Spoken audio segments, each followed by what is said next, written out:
हर हर महादेव। हम रउरा सभे के जीवतिया व्रत कहिया पड़ता ओकर हम वर्णन करतनी कि जीवतिया हमनी के 17 तारीख दिन शनिवार के नहा खाबा, इतवार के हमनी के व्रत रखे के बा और सोमवार के सुबह से लेके यानी सूर्योदय से लेके सूर्यास्त तक पारण के दिन निश्चय कल बा। और ये सब हमनी के सब पंडित जी के माने कथन बा। अब हम रउरा सभे के ज्योतिया के कथा सुनावे जातनी। रउरा सभे अगर पंडित जी के ना बुला सकतनी तो इहो कथा से रउरा सभे अपन कथा सुन के अपन ज्योतिया व्रत कर सकतनी। एक बार नैमिषारण्य निवासी ऋषि जतना रहन जा उस संसार के कल्याण खातिर भगवान सूत जी से पूछलन जा कि हे सूत जी, कराल कली काल में लोगन के बालक के तरह जीवित रहिए, काहे कि आगे आवे वाला कलयुग बहुत ही खतरनाक बा और उमें तरह तरह के विघ्न पड़ी और सबके बच्चा अपना बाप माई के सामने ही मृत्यु के प्राप्त हो जी। यह चलते कौन व्रत करके हमनी के अपन बालक के सुरक्षा में डाल सकतन जा। सूत जी बोले कि जब द्वापर के अंत और कलयुग का आरंभ होगा उसी समय बहुत सी शोकाकुल स्त्रियों ने आपस में सलाह किया कि क्या इस कली काल में माता के जीवित रहते हुए पुत्र मर जाएंगे। जब वे आपस में कुछ निर्णय कर रही थीं और जब निर्णय नहीं हुआ तो वे गौतम जी के पास पूछने के लिए आई। जब उनके पास वह पहुंची तो उस समय गौतम जी आनंद के साथ बैठे हुए थे। उनके सामने जाकर सभी स्त्रियों ने मस्तक झुकाकर प्रणाम किया। तदुपरांत स्त्रियों ने पूछा कि हे प्रभु, इस कलयुग में लोगों के पुत्र किस प्रकार जीवित रहेंगे, इसके लिए कोई व्रत या तप हो तो कृपा करके हमें बतला दीजिए। इस तरह उनकी माता सुनकर गौतम जी बोले कि मैं अभी आप सभी को एक कथा सुनाता हूँ। गौतम जी ने कहा कि जब महाभारत युद्ध का अंत हो गया और द्रोणपुत्र अश्वत्थामा के द्वारा अपने बेटों को मरा हुआ जब पांडव देखे तो बड़े ही दुखी हुए और शोकाकुल होकर पुत्र के शोक में बहुत ही व्याकुल होकर द्रौपदी अपनी सखियों के साथ ब्राह्मण श्रेष्ठ धूम के पास गई और उनके पास जाकर उन्होंने कहा कि हे विपेंद्र, कौन सा उपाय करने से बच्चे दीर्घायु हो सकते हैं, आप कृपा करके ठीक ठीक बतलाइए। धौम बोले कि सतयुग में सत्य वचन बोलने वाला, सदाचारण करने वाला, समदर्शी जीवितमुत वाहन नामक एक राजा थे। एक बार वह अपनी स्त्री के साथ अपने ससुराल गए और वहीं रहने लगे। एक दिन आधी रात के समय पुत्र से शोकाकुल हो व्याकुल स्त्रियां रोने लगी, क्योंकि वह अपने बेटे के दर्शन से निराश हो चुकी थी। उनका पुत्र सभी मर चुके थे। वह रोती हुई कहती थी कि हाय, मुझ बूढ़ी माता के सामने मेरा बेटा मरा जा रहा है। उसका रुदन सुनकर राजा जीवितमुत महान का तो मन हृदय विदर्ण हो गया।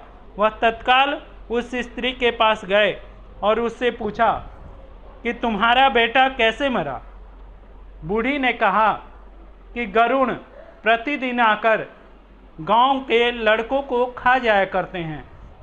इस पर दयालु राजा ने कहा कि माता, अब तुम रो मत।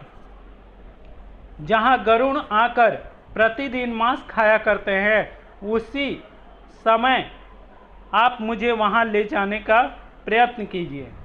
और वह माता और गांव के सभी लोग उस स्थान पर उन्हें ले गए। जब गरुण जी वहां आए तो राजा को देखकर उन पर टूट पड़े और राजा के शरीर का मांस खाने लगे। जब अतिशय तेजस्वी गरुड़ ने राजा का बायां अंग खा गया तो झटपट राजा ने दाहिना अंग फेर कर गरुड़ के सामने खड़े हो गए। यह देखकर गरुड़ ने कहा कि देव योनियों में तुम कौन हो? तुम मनुष्य तो जान नहीं पड़ते। अच्छा, अपना जन्म और कुल ही बतला दो। पीड़ा से व्याकुल मन वाले राजा ने कहा कि हे पंछीराज, इस तरह के प्रश्न करना व्यर्थ है। तुम अपनी इच्छा अनुसार मांस खा लो। यह सुनकर गरुड़ रुक गए और बड़े आदर से राजा के जन्म और कुल की बात पूछने लगे। राजा ने कहा कि मेरी माता का नाम सवैया है और मेरे पिता का नाम शालिवाहन है। सूर्यवंश में मेरा जन्म हुआ है और मैं जीवुतमुत वाहन मेरा नाम है।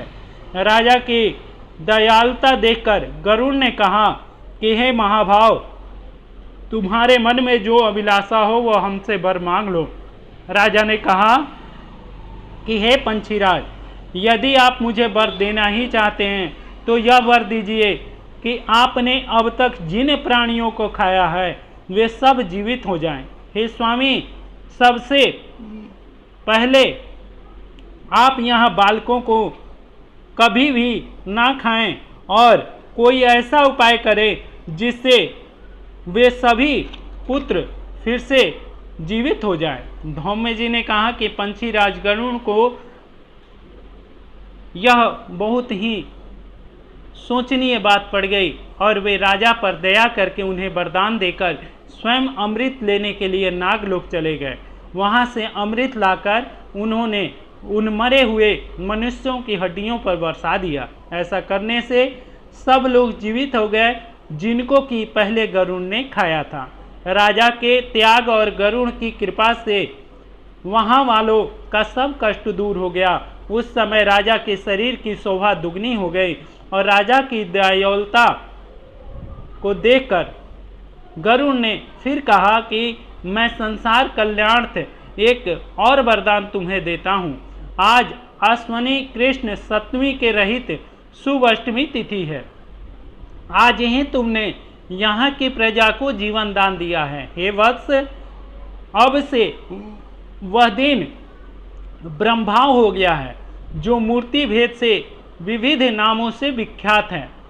वहाँ त्रिलोक्य के पूजित दुर्गा अमृत प्राप्त करने के अर्थ में जीवित मूत्रिका व्रत यह कहलाएगा। सो इस तिथि को जो स्त्रियां इस जीवित पुत्रिका की और कुश की आकृति बनाकर तुम्हारी पूजन करेंगी, दिनों दिन उनका सौभाग्य बढ़ेगा और वंश की भी बढ़ोतरी होगी। हे महाभाव, इस विषय में विचार करने की कोई आवश्यकता नहीं है। हे राजन, सप्तमी से रहित और उदय तिथि की अष्टमी को व्रत करें, यानी सप्तमी विद अष्टमी जिस दिन हो उस दिन व्रत ना करें। शुद्ध अष्टमी को ही यह व्रत करें और नवमी में पारण करें। यदि इस पर ध्यान ना दिया जाए तो उसका कोई भी फल नहीं मिलेगा और सौभाग्य तो अवश्य ही नष्ट हो जाएगा। जीवोत्मुत महान को इस तरह का वरदान देकर गरुड़ वैकुंठ धाम को चले गए और राजा भी अपनी पत्नी के साथ नगर को वापस चले गए। और इस तरह धौम्य द्रौपदी से कहते हैं कि हे देवी, मैंने यह अतिशय दुर्लभ व्रत तुमको बतलाया है। इस व्रत को करने से बच्चे दीर्घायु होंगे। हे देवी, तुम भी पूर्वोक्त विधि से यह व्रत और दुर्गा जी का पूजन अवश्य करना, तुम्हें अभिलाषित फल की प्राप्ति होगी। मुनिराज धौम्य की बातें सुनकर द्रौपदी के हृदय में एक प्रकार का कौतूहल उत्पन्न हो गया और पूर्वाश्नी स्त्रियों को बुलाकर उनके साथ यह उत्तम व्रत किया। गौतम जी ने कहा कि यह व्रत और उसके प्रभाव को किसी एक चिल्हनी ने सुन लिया और अपनी सखी सियारिन को भी बतलाया।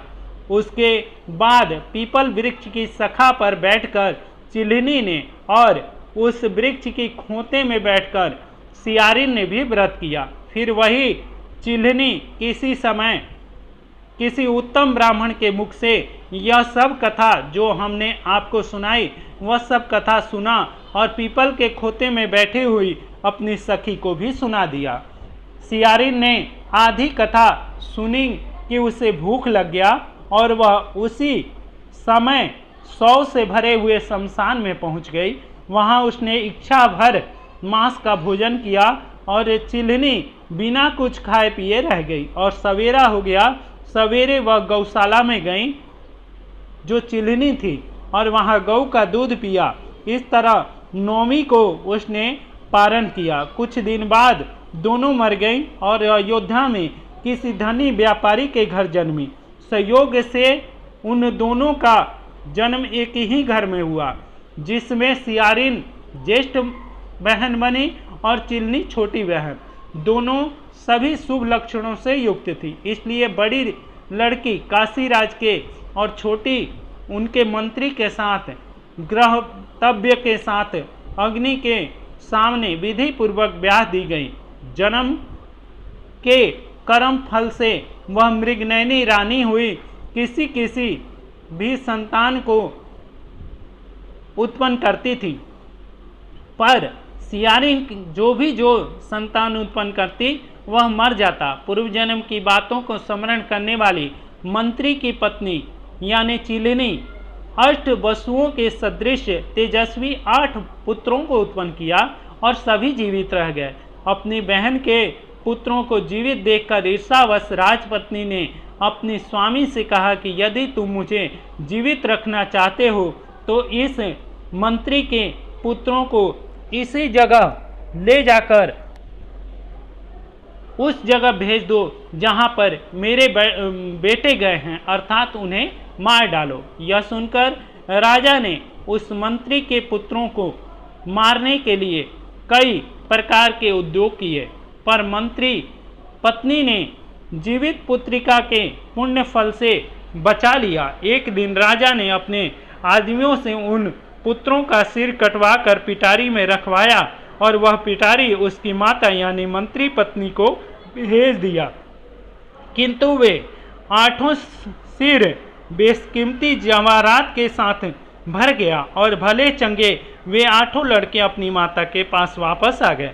उनको जीवित देखकर राजपत्नी को बड़ा विस्मय हुआ। अंत में वह मंत्री की पत्नी के पास गई और उसने पूछा कि हे बहन, तुमने कौन सा पुण्य किया है जिससे बार बार मैं तुम्हारे पुत्रों को मारती हूँ और तुम्हारे बेटे नहीं मरते। इस पर मंत्री की पत्नी ने कहा कि पूर्व जन्म में मैं चिल्हनी थी और तुम सियारिन थी। दोनों ने यह व्रत किया था। तुमने व्रत के नियमों को भली भांति पालन भी नहीं किया था। मैंने उसे बहुत भली प्रकार से जिस प्रकार पंडित जी ने कहा था वैसे मैंने किया। इसी दोष से है बहन, तुम्हारे बेटे नहीं जीते हैं। जो राजरानी, अब भी तुम इस जीवित पुत्रिका का व्रत करो और तुम्हारे सभी बेटे दीर्घायु हो जाएंगे। मैं तुम्हें सच सच कह रही हूँ। इसके कथनानुसार रानी ने अपनी बहन से पूछकर और सब विधि पूर्वक अपने व्रत को किया। तभी से उसके लड़के कई बेटे सुंदर दीर्घायु होकर बड़े बड़े राजा हुए। सूत जी कहते हैं कि सब प्रकार का आनंद देने वाले मैंने यह दिव्य व्रत बतलाया, जिससे चिरंजीवी संतान चाहते हों वे विधि पूर्वक जीवित पुत्री का व्रत अवश्य करें, ताकि उनके बेटे जीवित होकर और इस संसार में सुख भोग कर अंतकाल में भगवान शिव के चरण में जाएं और भगवान विष्णु का स्नेह पाएं। हर हर महादेव और जय श्री विष्णु जी। ए तरह हम रौरा सभी के जीवित पुत्रिका के व्रत विधि पूर्वक रौरा सभी के बतला देनी।